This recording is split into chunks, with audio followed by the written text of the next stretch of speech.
આપણા પ્રભુ ઈસુના નામમાં સર્વ શ્રોતા મિત્રોને પ્રેમી સલામ પાઠવું છું. જીવન સંદેશ મિનિસ્ટ્રીઝને માટે પરમેશ્વરનો આપણે આભાર માનીએ છીએ.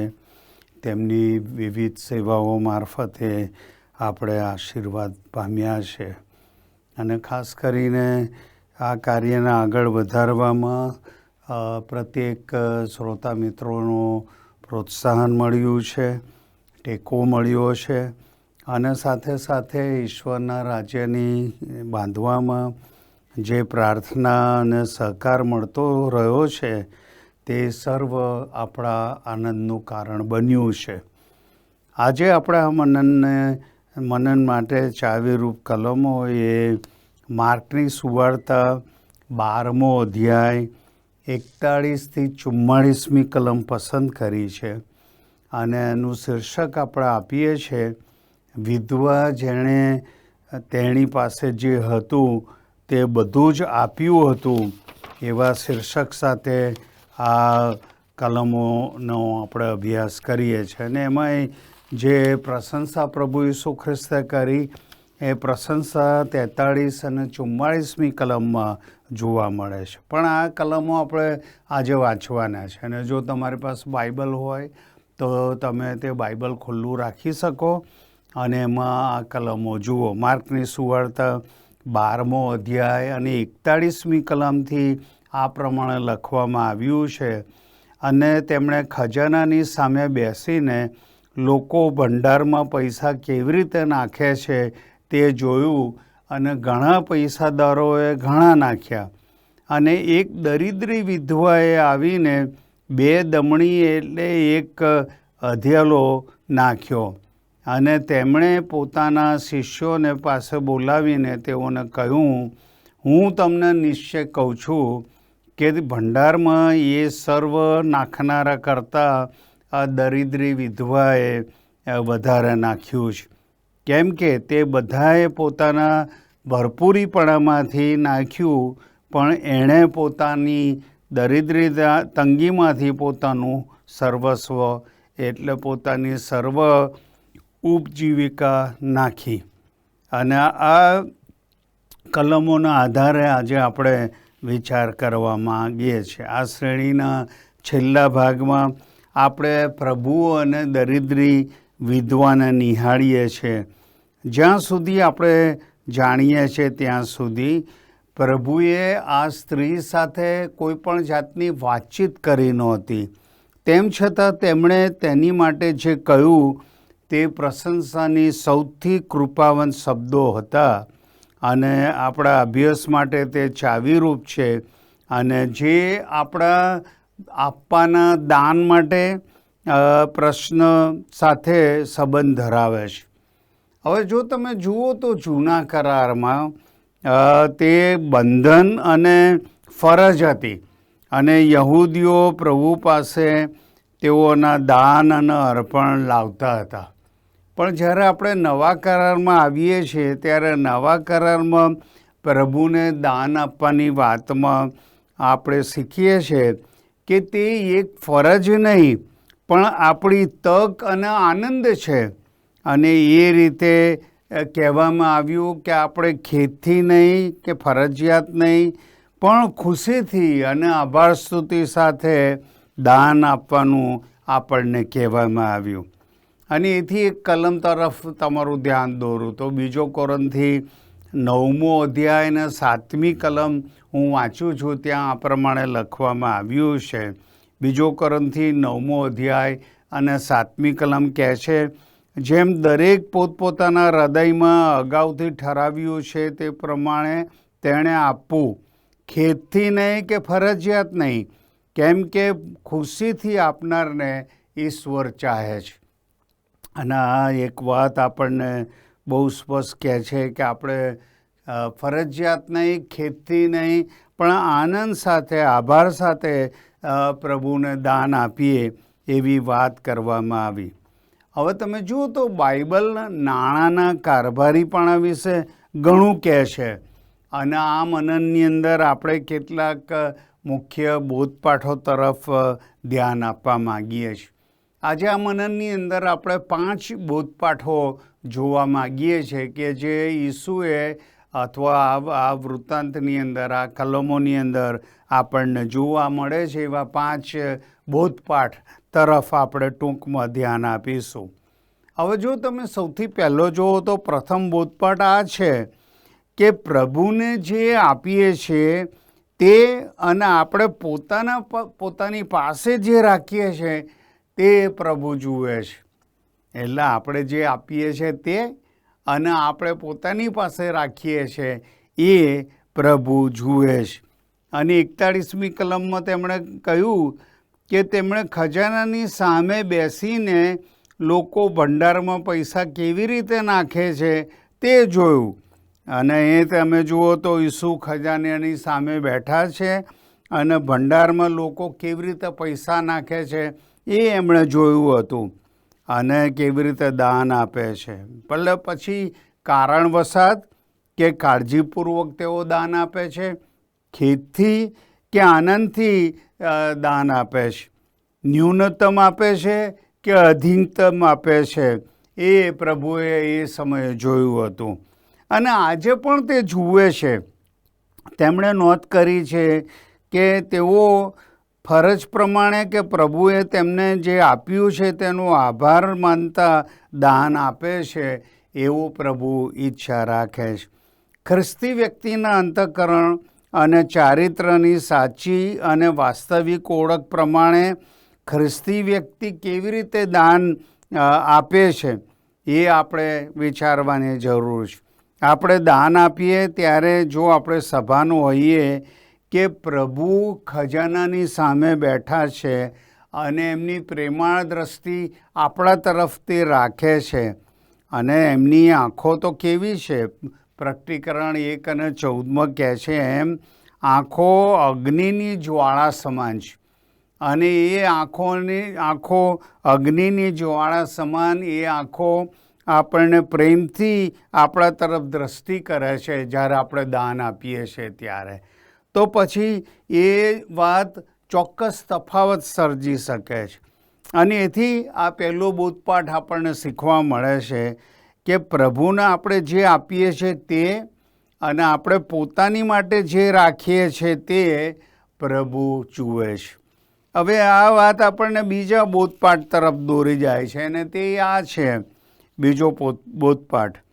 પૈસાદાર લોકોએ આપેલા મોટા દાનને પ્રભુ જુએ છે અને તેની યોગ્યતા જુએ છે. અહીં ગાડી એ 41મી કલમની અંદર એ લખવામાં આવ્યું કે કેટલાક પૈસાદારોએ ઘણા પૈસા નાખ્યા અને પછી એ જ વાત 44મી કલમમાં એમ કહેવામાં આવી કે શિષ્યોને ઈસુ પાસે બોલાવે છે અને તેઓને કહું છું કે હું તમને નિશ્ચય કહું છું કે ભંડારમાં એ સર્વ નાખનારા કરતાં આ દરિદ્રીએ વિધવાએ વધારે નાખ્યું છે. એ બધા કરતાં એ બધાએ પોતાના ભરપૂરીપણામાંથી નાખ્યું. અને બાઇબલના સમયોમાં દાન આપવાની પદ્ધતિ એવી હતી કે લોકો આવતા અને જાહેરમાં તેઓની બક્ષિસો એ અર્પણ કરતા હતા અને એક વખત તેઓ મોટા પ્રદર્શન સાથે તે પ્રમાણે કરતા હતા. જ્યારે તેઓના દાન મોટા હતા ત્યારે તેઓની ઘણી પ્રશંસા થતી હતી અને ઓછું દાન આપનારની બિલકુલ ધ્યાનમાં લેવામાં આવતા ન હતા. અને પ્રભુને મોટા દાન આપવાને સમર્થ બનવું એ કેવું અદ્ભુત હતું કે પ્રભુએ તમને વધારે આપ્યું છે અને એ વધારે તમે ભરપૂરપણામાં પ્રભુ પાસે લાવો. જેઓને ઘણી સંપત્તિ સોંપવામાં આવી છે તેઓ સારા કારભારીઓ હોય છે તે કેવા આશીર્વાદ સમાન છે. શ્રીમંત ખ્રિસ્તીઓ જેઓએ ઉદારપણે આપ્યું છે તેઓ મારફતે સમગ્ર વર્ષો દરમિયાન પ્રભુનું કાર્ય આશીર્વાદિત થયું છે. અને જો કારભારીપણાની વાતમાં ભક્તિ અને આજ્ઞાધીનતામાં વધારે શિષ્યો બને એવું પ્રભુ ઈચ્છે છે અને જ્યારે એ પ્રમાણે એ સંખ્યામાં વધારો થાય છે ઉદારતાથી આપવામાં, ત્યારે અહીં અને મિશન ક્ષેત્રમાં ઈશ્વરના કાર્ય માટે પૂરતા દાનનો પ્રવાહ સતત વહેતો આપણને જોવા મળે છે. અને એથી કરીને આ જે બીજો બોધપાઠ આપણને મળે તે આ છે, પૈસાદાર લોકોએ આપેલા મોટા દાનોને પ્રભુ જુએ છે અને તેની યોગ્યતા જુએ છે. પ્રભુ આપણને વધારે આપે છે, વધારે આપણે પ્રભુને આપીએ. અને એવા લોકોની આજના દિવસોમાં જરૂર છે કે જેઓ પ્રભુએ એમને વધારે આપ્યું છે એ વધારે પ્રભુને આપે, કે જેથી અહીં અને મિશન ક્ષેત્રોમાં પ્રભુના કાર્યને પૂરતા દાનનો પ્રવાહ મળી રહે. હવે આ વાત આપણને ત્રીજા બોધપાઠ તરફ દોરી જાય છે, અને તે આ છે ત્રીજો બોધપાઠ, જેઓ દરિદ્રી છે તેઓ દ્વારા નાનું દાન આપવામાં આવે છે અને તે અતિ મૂલ્ય છે એ રીતે જુએ છે. પ્રભુ તેને લક્ષમાં લે છે. આ ત્રીજો બોધપાઠ છે. 42મી કલમ કહે છે કે અને એક દરિદ્રી વિધવા આવીને 2 દમણી એટલે એક અધેલો નાખ્યો. હવે અહીંયા તમે જુઓ તો ખરેખર તેનું દાનનું મૂલ્ય તો ઘણું ઓછું હતું. અને એણે જે અહીં લખવામાં આવ્યું એમ એક નાનું, કે તેના નાના દાનની નોંધ કદાચ લોકો કદી ન કરી શકે એવું દાન તેણે નાખ્યું હતું. અને એની કલ્પના તમે કરી શકો છો. અને તેમ છતાંય પ્રભુએ પોતાના શબ્દોમાં, કેવા કૃપાવંત શબ્દોમાં મોટી પ્રશંસા કરી હતી એ આપણને અહીંયા જોવા મળે છે. કેવા કૃપાથી ભરેલા એમના શબ્દો હતા, એની પ્રશંસા હતી, એ આ 44મી કલમની અંદર લખવામાં આવી છે. હવે ઘણા વિચારતા કે તેના નાના દાનને ગણતરીમાં લેવા જેવું નથી એવું તેઓને લાગ્યું. પરંતુ તે દિવસે જે દાન આવ્યું હતું તે સૌથી મોટા દાન તરીકે ઈસુએ તેને નિહાળ્યું હતું. તેનું દાન સૂચવે છે કે દાન નહીં આપવાનું કોઈ બહાનું આપણી પાસે નથી. અને એવું જરૂર નથી કે કેટલાક લોકો આપણે કહીએ કે અમારી આવક તો બહુ ઓછી છે, અમારી પાસે એવા પૈસા નથી કે પ્રભુને અમે દાન આપીએ. મંડળીને દાનની જરૂર નથી એવો પણ એક બચાવ કેટલાક લોકો લઈ શકે કે દાન મંડળી પાસે તો ઘણા છે અને અમારી પાસે તો અમારી જરૂરિયાત પૂરતું કરવા માટે પણ છે નહીં. પરંતુ ઈશ્વરનું જે છે એ આપણે પ્રથમ અલગ કરીને મૂકી દઈએ કે અને ગમે ત્યારે ઈશ્વરનું જ્યાં કંઈ કાર્ય કેવી રીતે મદદરૂપ થવું એ આપણે ખરેખર શોધી નાખીએ. એટલે કે પ્રથમ અલગ જ્યારે આપણે રાખીએ છીએ આપણી આવકનો ભાગ, તો ગમે ત્યાં ઈશ્વરના કાર્યને કેવું મદદરૂપ થાય છે. આખરે તે તેમનું અપેક્ષિત છે. અને ત્યાં ગાડી એક કલમ વાંચીએ તો 2 કોરિન્થી 8મો અધ્યાય અને 5મી કલમમાં એમ કહેવામાં આવ્યું, અને તે વળી જેમ આપણે આશા રાખી હતી એમ નહીં, પણ તેઓએ પ્રથમ પ્રભુને અને ઈશ્વરની ઈચ્છા પ્રમાણે આપણને પણ પોતાને સોંપ્યા. અને એથી કરીને અહીંયા એ વાત જોઈએ છે, દાન ગમે તેટલું નાનું આપવામાં આવે પણ ઈશ્વરની દૃષ્ટિમાં તે અમૂલ્ય છે અને તેને ઈશ્વર લક્ષમાં રાખે છે. એ વાત અહીં આપણને શીખવા મળે છે.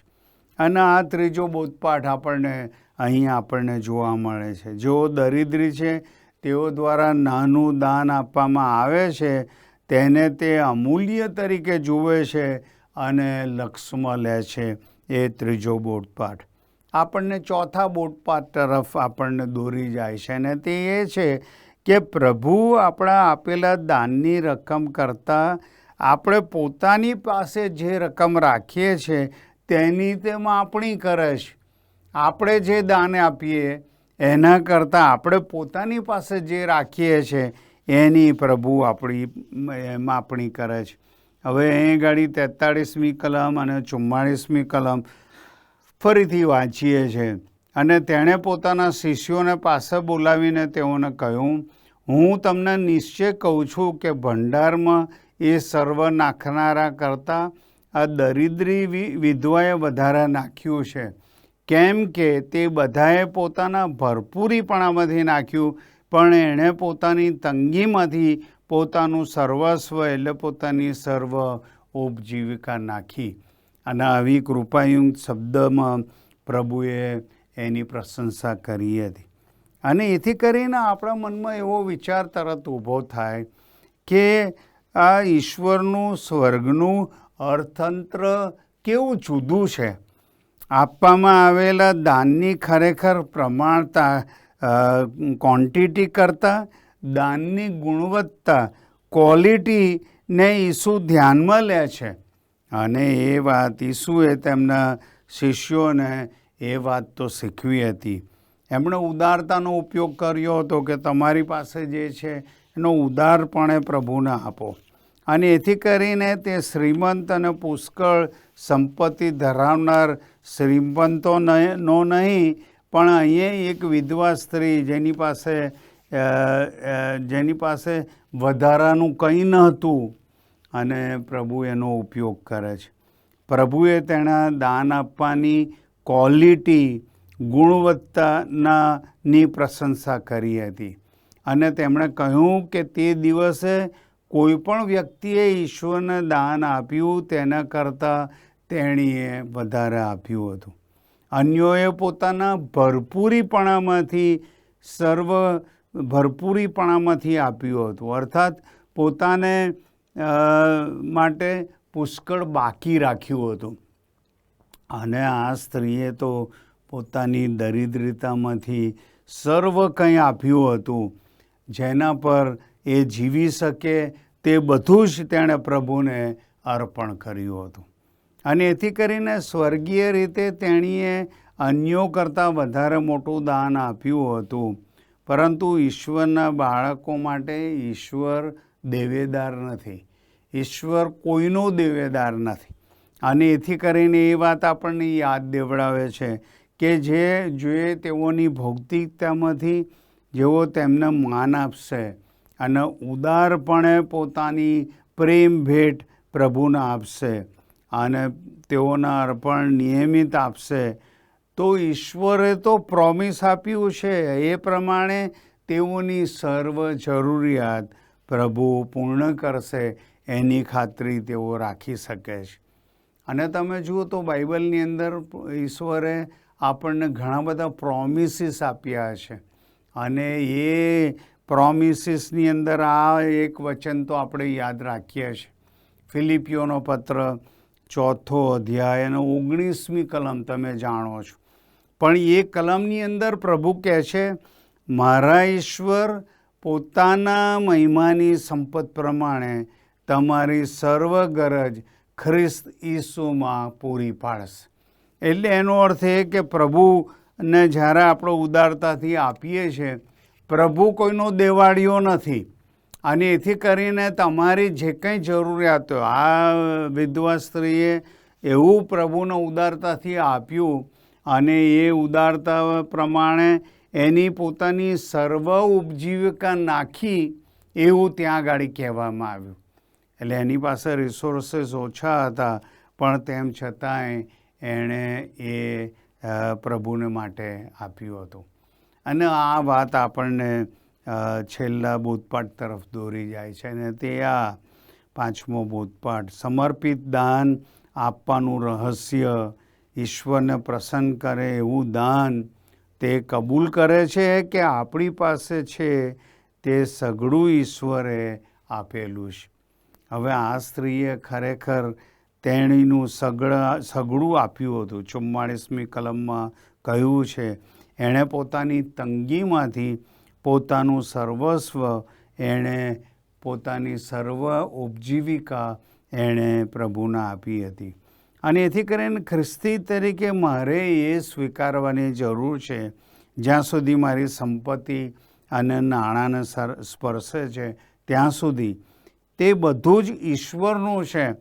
એટલે મારી પાસે જે કંઈ છે, એટલે મારું મકાન, મારા બાળકો, મારા નાણાં, મારી મોટર કાર, અથવા જે કંઈ આપણે સંપાદન ધરાવીએ છીએ, આપણે જે કંઈ સંપત્તિ ધરાવીએ છીએ, પણ આપણે એ શીખવાની જરૂર છે આ મારું નથી, પરંતુ આ ઈશ્વરનું છે.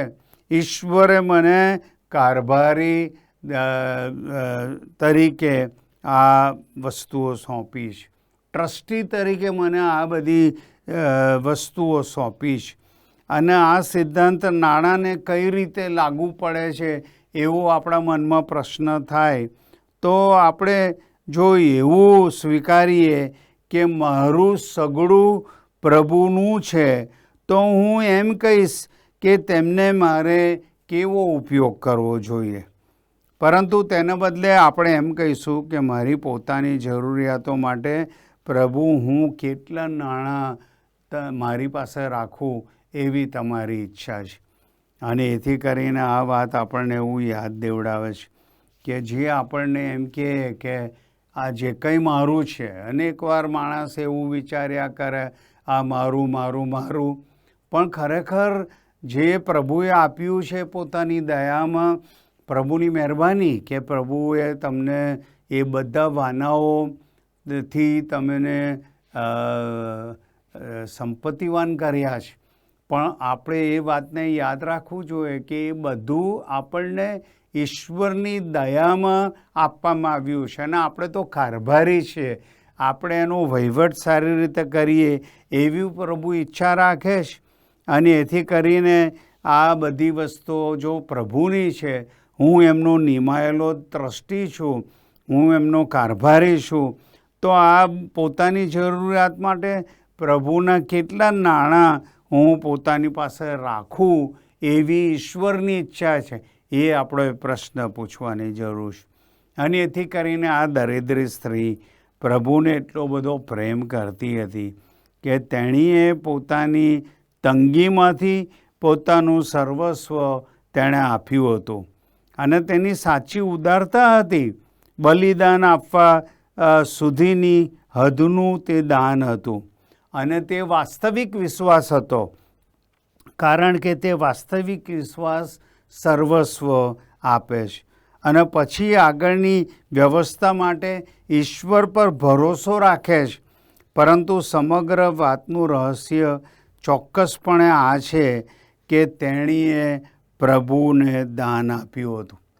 મંદિરને નહીં, પ્રભુને દાન આપ્યું હતું.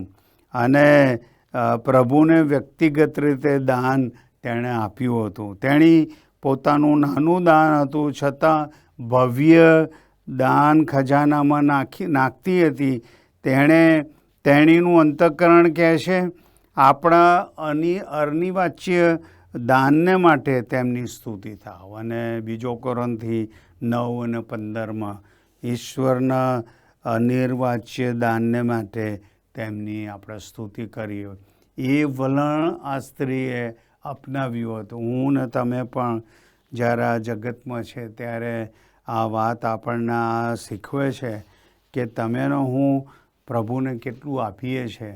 અને અનેકવાર આપણા દાનના રિપોર્ટમાં, મંડળીના રિપોર્ટમાં આપણે પહેલું એ જોઈએ કે મેં કેટલું આપ્યું છે. એ દાનની રકમ અંદર લખેલી છે. આપણે પ્રભુને આપતા નથી કે આપણા મંદિરને આપતા નથી, દેવળને આપતા નથી, પણ આપણે તો પ્રભુને આપીએ છીએ. અને એ વાત તો આપણે મનમાં હંમેશા રાખીએ. મારું જે કંઈ છે હું મારું કરું એના કરતાં એ મારું ઈશ્વરે મને આપ્યું છે, હું તો કેવળ સારો કારભારી બનવાની ઈચ્છા રાખું છું.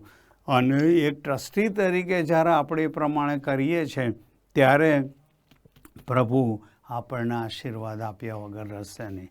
અને એથી કરીને આવો છેલ્લે આ સમયે આપણે પ્રાર્થનામાં જોડાઈએ, પ્રાર્થના કરીએ. જીવતા પ્રભુ, અમે તમારો આભાર માનીએ છીએ. દરિદ્રી વિધવાએ પોતાનું સર્વસ્વ એવા વિશ્વાસ સાથે આપ્યું કે જાણતી હતી કે પ્રભુએ વચન આપ્યું છે, આવનાર દિવસોમાં મારી જે કંઈ જરૂરિયાત છે એ પ્રભુ પૂર્ણ કરશે. અને એ માટે એનું જે નાનું દાન ગણાતું હતું માનવીની દૃષ્ટિમાં, પણ એણે પોતાનું સર્વસ્વ પ્રભુને અર્પણ કર્યું. અને એથી કરીને પ્રભુ અમારી પ્રાર્થના છે, અમને એવું સમર્પિત દાન આપવાનું રહસ્ય શીખવો કે જે ઈશ્વરને પ્રસન્ન કરે તેવું દાન હોય, અને એવી કબૂલાત કરતાં એવું આપીએ કે અમારી પાસે જે છે એ સઘળું ઈશ્વરે આપ્યું છે, અને પ્રભુ ઈશ્વરના માટે અમે એને ઉપયોગ કરીએ, કે જેથી આ જગતની અંદર તમારું જે કામ છે, મિશન ક્ષેત્રમાં જે કામ થઈ રહેલું છે એમાં અમે ઉદાર ભાવે આપીએ, અને પ્રભુ એના દ્વારા અવિરત દાનોથી એ જરૂરિયાતો પરિપૂર્ણ થાય, અને પ્રભુ ઘણા બધા લોકો તમારું રાજ્ય વૃદ્ધિ પામે, એમાં ઉમેરાય, અને ઘણા બધા લોકો આમાં સામેલ થાય, એમાં અમારો હિસ્સો અમે આપીએ એવી કૃપા અમે માગીએ છીએ. અત્યારે પ્રભુ આ વાતના માટે આભાર માનતા અમે પોતાના જીવનોને તમે જે આપ્યું છે સઘળું તમારા ચરણોમાં મૂકીએ છીએ. તમે તેનો સ્વીકાર કરો, આશીર્વાદિત કરો અને અમારો ઉપયોગ કરો. પ્રભુ ઈસુના નામમાં માગીએ છીએ. આમેન.